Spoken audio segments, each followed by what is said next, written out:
Today, we're going to be hunting down the elusive product market fit. It's something that can seem like the great startup mirage. It is something that you think you have, but you don't. And investors want you to have, but you just can't seem to find. The hard truth is that most founders are scaling a product the market didn't even ask for, and they're burning their runway like kindling while they try and find it. Today, we're going to fix that. I'm going to walk you through the exact framework that I've used at Dipty Digital to turn funded but failing startups into category leaders chapter by chapter. So you don't have to just survive on your own. You can dominate in a competitive market. My name is Morgan Von Drew, and I teach founders who have already raised but can't afford another learning phase. I spent the last 10 years working my way from startup intern to an enterprise leader, responsible for upwards of $1.3 billion in marketing source revenue.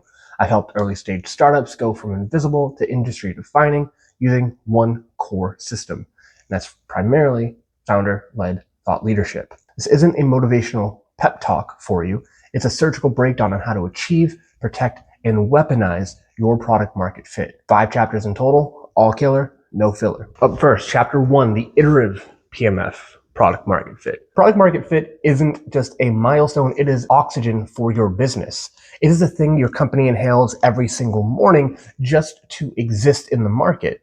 Without it, you're not running a business, you're running a very expensive science experiment. Without product market fit, every dollar you spend is a slow bleed towards organizational death. Marketing feels like you're pushing a boulder uphill. They have to run more ads, they have to do more outreach, they have to create more brand awareness campaigns just to get a pulse on a market that isn't listening or didn't ask for your product. Sales becomes trench warfare. Every single deal feels like a knife fight. Every closed won case comes with discounts and concessions and adaptations to your roadmap because you need to build a bespoke feature for one client. And churn is the silent sniper on the tree line, picking off your customers faster than you can acquire them. Here's the math behind it. Between 34 and 42% of startups die because there is no market need for what they bought. It's not that there's a bad pitch deck. It's not that there's poor execution. The fatal mismatch is between what you're building and what the market actually is asking for. I see this all the time where a founder gets a phenomenal idea in their world and it's validated amongst a few of their friends, family members, or former bosses. And then you wake up and they've dumped millions of dollars or hundreds of thousands of dollars into building this product that, again, only a very small group of people greenlit, but they didn't do the market research beforehand to see if they should have even broken ground on the code. You start to realize by the time that they go for their seed round or their Series A, if they're lucky enough to get to that point, that this is an entire company that other people are relying on, i.e. your employees, that is entirely built up off of an unvalidated dream of the founder. If we flip the equation, something magical happens here. So companies that nail their product market fit actually scale 5 to 7 times faster, and they spend less money doing it. The reason is simple here. They're pulled forward by demand instead of dragging the market behind them. You don't scale until your pipeline starts looking like a broken dam and you need to pump the brakes. When the referrals, the inbound leads, the organic buzz is forcing you to hire additional sales reps or hire additional support, then you know that you have achieved product market fit. When there is so much energy around your company that you launch your product, now all of a sudden there are LinkedIn posts being mentioned. You're getting pinged and tagged 5, 6, dozens of times a day. If you're running keyword tracking, then you know that people care enough and are getting enough value from your product to actually share their experience with it and let their friends know. Here's a quick founder test. If you shut off every single ad, every single outbound campaign, and every sponsor post tomorrow, does your growth keep going? If it doesn't, then you likely do not have product market fit. You just bought noise.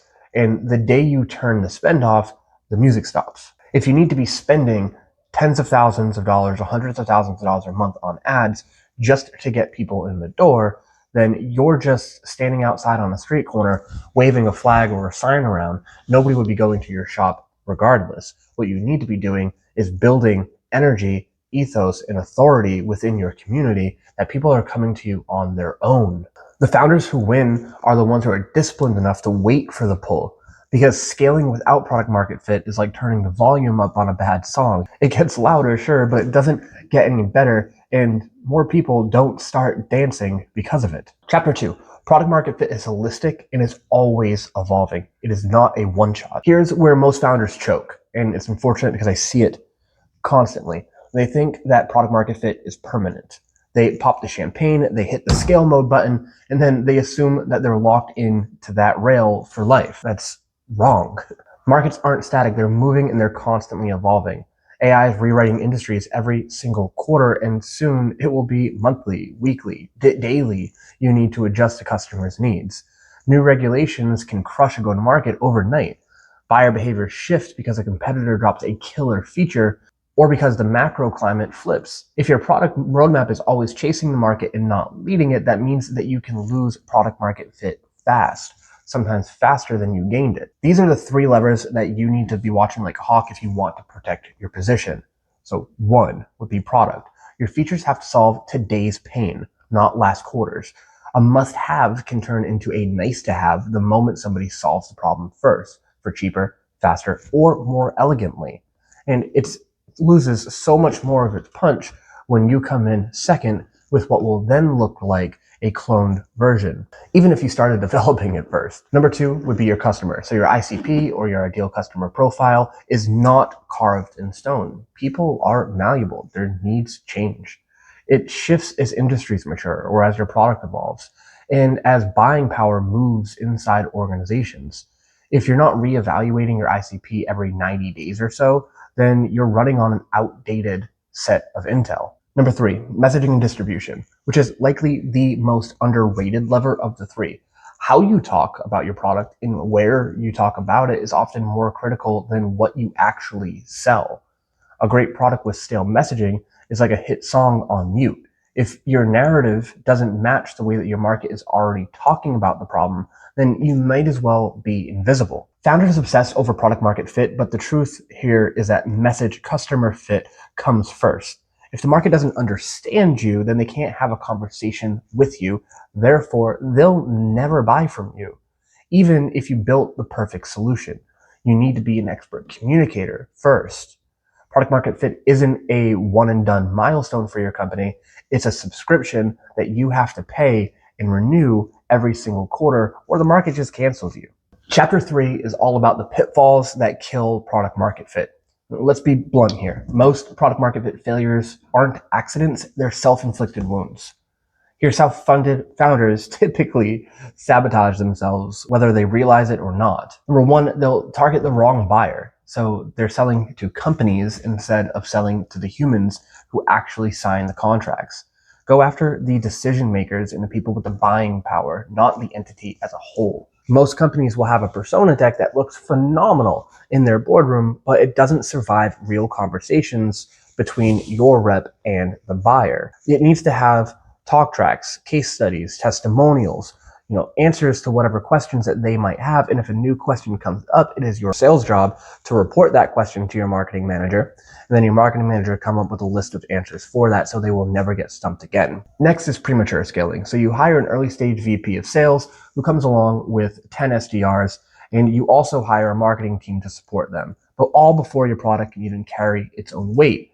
What ends up happening next is that you're paying salaries to feed a funnel that's leaking like a sieve. Next would be a product first arrogance. So you're building what you think is a brilliant idea of what the market is begging for when they're not, but that makes every single roadmap decision an ego play, not a database play. I've been here before where I worked at a startup that was surviving. They were maybe 4 or 5 years old, making about $6 million a year. But it was a use case that really only the CEO had felt when he had been working in warehouses. So he made a solution to solve his particular pain point. But the market told us over and over and over again, there are already existing players here. They're doing it better than you. Our differentiation wasn't really that great. And in those 4 years, there were 6 or 7 layoffs of 20 to 30 people each. And he just kept going to get more funding, kept sticking to the roadmap, kept hiring more people, and just didn't end up learning the lesson that, he needed to drop his ego and actually build what the market was asking for. And our customers were telling us we had a sea of support tickets telling us we need these features or these bugs need to be fixed, not for us to stick to, again, an ego play, a roadmap that was designed by the CEO and a CTO that wasn't even at the company anymore. Last would be bad pricing. So you end up lowballing your offer to drive adoption, and that works for a minute, but then your CAC creaks higher and your margins evaporate, and suddenly every new customer is costing you more than they're worth. Price what you know you're going to need to support the growth that you're targeting. You can't scale on a bare bones budget, and if you're giving every single concession possible and every single discount possible to your new clients, then you're not going to go anywhere. You're just going to tread water. Next would be AI blindness. So while you're debating on your next quarter's release, a competitor is using AI to research, build, and ship it in half the time. They're shipping in days what takes you months, and your innovation is obsolete before it launches. And we see this at Clover.ai, one of the companies I advise for. It's we can be on a meeting with a prospect or even just amongst ourselves and have an idea on a Wednesday. And by Friday night, we have the prototype, we have the code, we have the front end, and it's ready to share internally with the rest of our team on Monday for a testing round. And then the very next week, we're live and real users are, taking advantage of this. AI is making coding development not take 6 months to launch a single feature. You can now be launching entire products in a couple of weeks. Last goes along with this product first arrogance, which would be cognitive bias. So if you're ignoring the signals like sliding retention, sagging NPS, all because your gut says that you're right as the leader, but your data is screaming at you to pump the brakes and pivot, then you're just sabotaging your own company at this point. Just because you have the CEO title on your LinkedIn does not mean that you were right 100% of the time. It is okay to be wrong. It is okay to be proven wrong through data. And it is okay to say that you had one idea that might have seemed great at first, but then after you researched it, you had to pivot for the survival of the company. The antidote to all of this is conducting ruthless customer interviews, not once, continuously. Anybody that will get into a call with your support team, get onto a call with them. Do fireside chats, get testimonials, have them report bugs, have them report what type of features would make them stay on your product longer. Get early revenue before you scale. Prove that the market will pay, not just try to get them to pay. Make sure that you have consistent cash flow first, and then make your additional hires. A really good product in today's market will effectively sell itself. You don't need to bring on a VP of sales and 10 SDRs just to start to move your pipeline. People are going to be able to see your product. It's going to go viral. And if it is solving a niche need, then people are going to, communicate about it and sign on. And most of the time you can do that through marketing or product led. You can have great landing pages. You can have form fills and email nurtures and all of that are not going to take you 10 new employees to satisfy. And then the last magic pill here would be unit economics discipline. So, a LTV to CAC ratio that is at least 3-to-1. Ideally, you want it to be 5-to-1. So every growth arm multiplies everything by 5 times, not drains you. And you're not having to be nitpicky about where your profit or your extra revenue is going. It's important to realize that you don't lose product market fit overnight. You bleed it out slowly. It's like death by 1,000 cuts, just one bad decision at a time. So make sure that you have a ruthless attention on customer needs, that your pricing is not causing you to slowly bleed out just because you're trying to appease the market. Say, hey, we're going to give you a really good deal because you're an early stage customer. No, just charge what the fuck you deserve. And then last, get that revenue before you scale and sustain that revenue before you put people's roles at jeopardy. Starting with a deep customer empathy loop. So you don't guess at what they want, you measure and you validate. If less than 40% of your users would be very disappointed if your product disappeared tomorrow, then you don't have product market fit, you have a hobby. The metric isn't a one-to-one here, so you want to run it every quarter.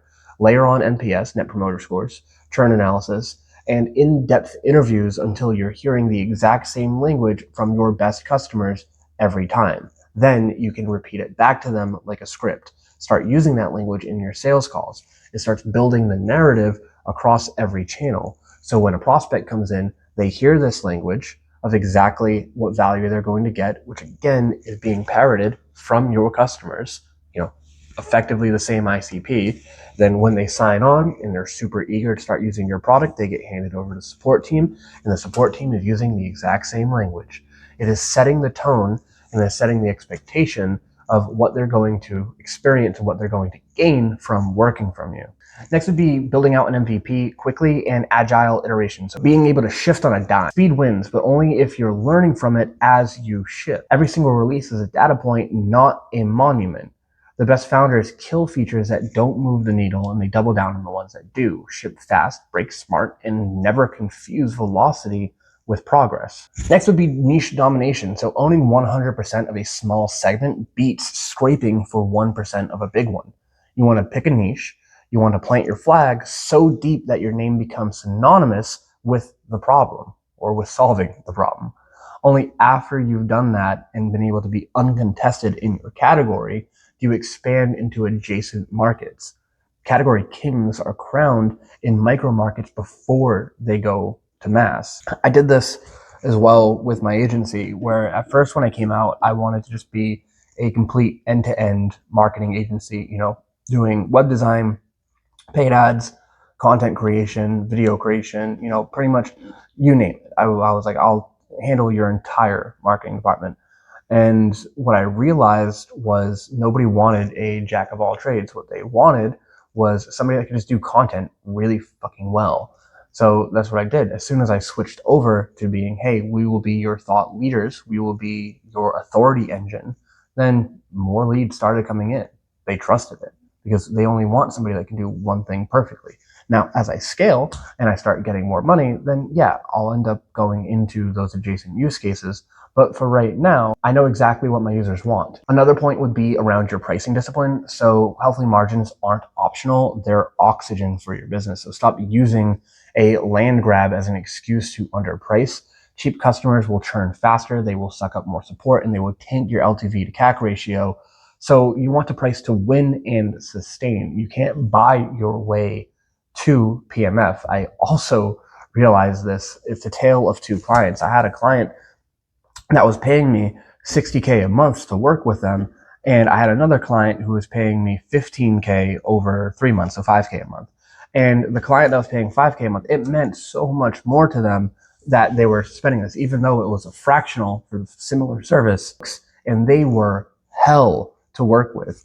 And the second client that was paying, 4 times as much, just would send the check and say, cool, we'll see the deliverables and we'll have our bi-weekly touch point and we're good to go. No problem at all. It's been a pleasure working with you. And they've just sustained.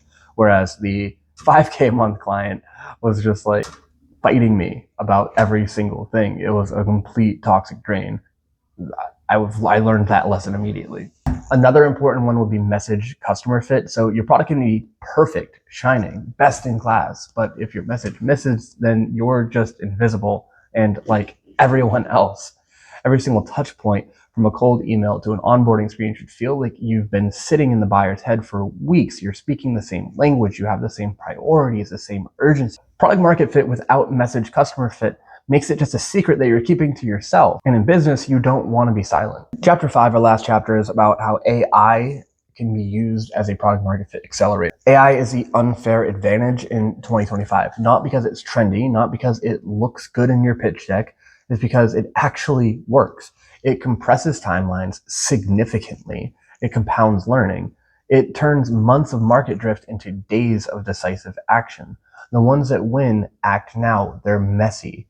That's okay. They don't sit there for months or weeks trying to fiddle around a perfect product that's going to launch with bugs anyway. Trust me, your developer can be absolutely OCD, obsessed over their code. I promise you, a customer will find something wrong with it. If you're treating AI like an experiment and just dipping your toes in, then you're already behind. It is the operating system behind your business. In this, there are 4 main levers. So jumping in would be market intelligence. So forget quarterly reports. At this point, you should know what your market is thinking in real time. Sentiment analysis, competitor heat maps, things like buyer behavior, they all shift before they hit the news. AI makes that possible without a team of analysts. Next would be product development. So you got to stop guessing at which features matters. Your customer will actually tell you. You can score and prioritize them based on actual usage data and customer impact. So build the 20% that moves 80% of your revenue. You can watch how your customers are actually engaging with your platform and then focus on those areas. Next would be acquisition. So personalized content at scale isn't optional. It is the new standard. You need to use AI to create high conversion campaigns without lowering the quality. The payoff here is a lower customer acquisition cost without attracting low quality, high churn customers. And the last here would be retention. AI is fantastic at spotting warning signs of churn weeks before the customer actually tells you that they're leaving. You want to deploy targeted interventions automatically before they even consider a competitor. This can be emails that get sent out to them reminding them of features that they haven't touched yet, in case they might not have realized that the pain point that they set out to solve but haven't been able to find a solution for on your platform yet is just on this other menu. Sorry that you missed it. Or offering additional meetings with their support team, or offering video tutorials, product walkthroughs. Maybe they just need additional support to understand where the value is hidden. The founder edge in 2025 isn't just trying AI, it's embedding it so deeply in the customer's operating system that competitors can't catch up, because they're still talking about adoption while you're optimizing your 4th generation AI stack. If you wait until the board asks what's our AI strategy, then you've already lost the lead. The companies that are going to differentiate themselves in today's market are the ones that are already doing AI right now. Just the way that this is compounding and how quickly this moves, I cannot tell you enough. If you're not doing this right now, you're going to be behind. I can tell you with the way that this is compounding and how much it's improved my active workload. Like, I'm doing the work of 20 people as an individual contributor for my company. At scale, when you actually have funds behind that, and again, like a 1,000-head company or a few hundred people at your startup, it is exponential growth that you unlock. And you might think, oh, I can just wait 6 months for another groundbreaking model to come out or for the board to finally approve it. If your competitors are already using AI in that time frame, they're going to end up being years ahead of you. If I could boil this down to just one brutal truth, it's that product market fit is the primary differentiator between a founder who becomes a category king or queen and one who just becomes a cautionary tale on LinkedIn that will get scrolled over in your feed and forgotten. You don't want to get there by chance. You want to get there by running disciplined, data-obsessed, market-led processes every single quarter. And if you've raised money, you're on the clock and your runway is counting down. If you got any amount of information from this video that can help you achieve your product market fit and understand the value of it, please go ahead and give me a like, comment, and subscribe. And I will see you in the next one. Feel free to go ahead and click on either of these videos that will be floating above my head. Ooh. I don't know why I'm making ghost noises. This place is kind of haunted though. Yeah. Yeah. Love it. Watch one of these. Just click it. I'm not going to rant forever.